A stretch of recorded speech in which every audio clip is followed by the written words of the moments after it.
We all know that one of the most frustrating parts about learning the drums is not being able to practice like we want. Drums are loud, expensive, and a pain in the butt to carry around and set up. Electronic drums aren't loud, but they can be just as expensive and they're not portable. So what's the solution? In comes a practice pad to save the day. It's definitely not as fun as hitting the real thing, but at least you can work on your hands, build up your chops, and develop some solid stick control. Even with that though, there's still another problem.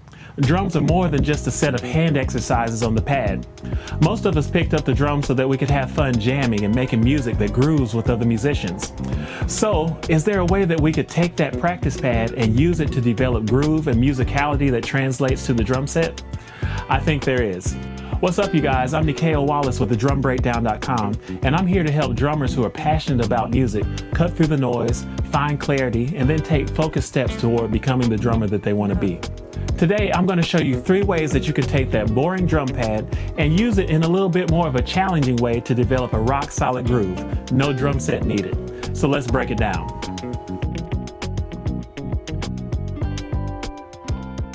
Before I give you these exercises though, it's important that we break down just what groove actually is. I believe that groove can be broken down into 3 different elements: timing, feel, and consistency. Timing is easy to understand. Can you maintain a steady tempo without speeding up or slowing down? Feel, on the other hand, is a little bit more abstract. Feel deals with how you play the drums. The spacing in between the notes. Does it swing, or is it straight, or is it somewhere in between? Feel also deals with dynamics and how you shape the notes that you're playing. Playing everything at one volume is flat and doesn't feel good at all. Lastly, consistency deals with locking in. Once you have that right tempo and that right feel, can you stay there consistently without fluctuation? These exercises and concepts that I'm going to show you will help build you in each one of these 3 areas.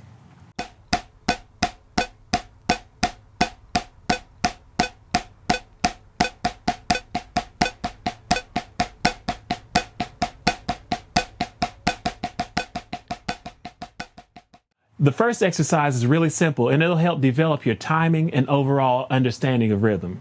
And that's just simply to get comfortable playing all your major subdivisions with the metronome. In my almost 20 years of teaching, I found out that the biggest hindrance to learning and executing a groove effectively is a lack of understanding of subdivisions, how to recognize them, and how they relate to each other. For those of you who might not know what subdivisions are, they're whole notes, half notes, quarter notes, eighth notes, and 16th notes, and then also the relative quarter, eighth, and 16th note triplets. First, you'll want to get really comfortable playing these subdivisions with just the metronome. And then for extra challenge, practice speaking quarter notes out loud while playing these subdivisions with your hands. This will train you how to hear and play 2 different rhythms at the same time. 1, 2, 3, 4. 1, 2, 3, 4.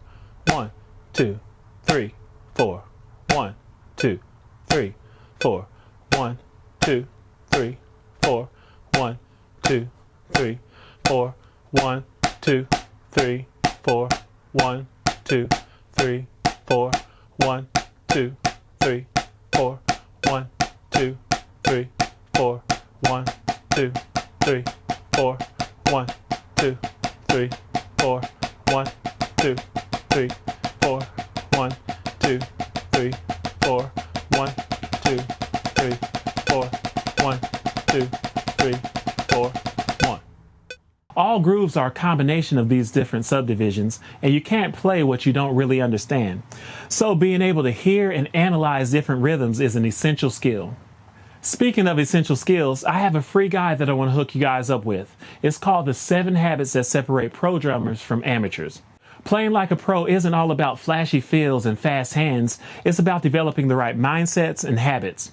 Whether your goal is to play drums for a living or just to have the confidence to sit behind your kit with some friends and know that the ideas that you're going to come up with are going to sound good, knowing how to approach the drums like a pro is going to help you reach those goals faster and smoother. In this guide, I outline the 7 habits that I believe set pro players apart, and it gives you practical tips on how to start adding those habits into your playing today. So if that's something that you're into, click the link down in the description below to download your copy.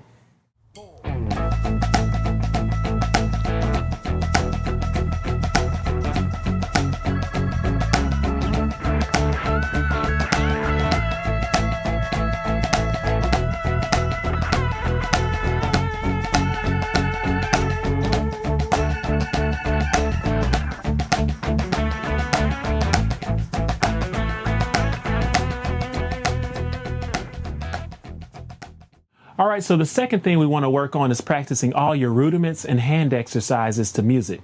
This will really help develop your feel. One of the biggest cheat codes to developing a solid groove is to imitate the greats. And just because you don't have a drum set doesn't mean that you can't practice the music. Play whatever rudiment or hand exercise that you're working on to your favorite songs. While you're playing, be sure to focus on matching the feel of the music.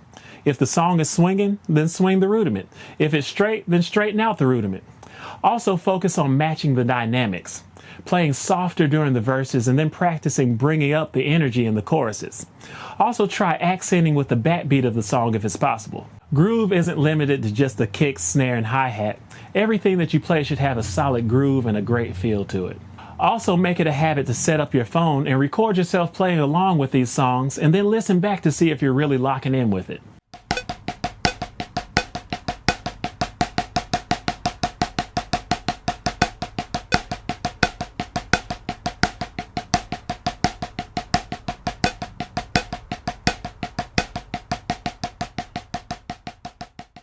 The last exercise is practicing playing with a gap click.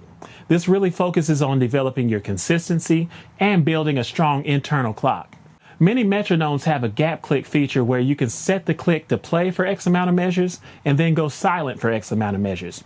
My favorite is the Pro Metronome app. Incorporating a gap click into your metronome practice forces you to maintain a consistent tempo without the crutch of listening to the click to help you keep on track.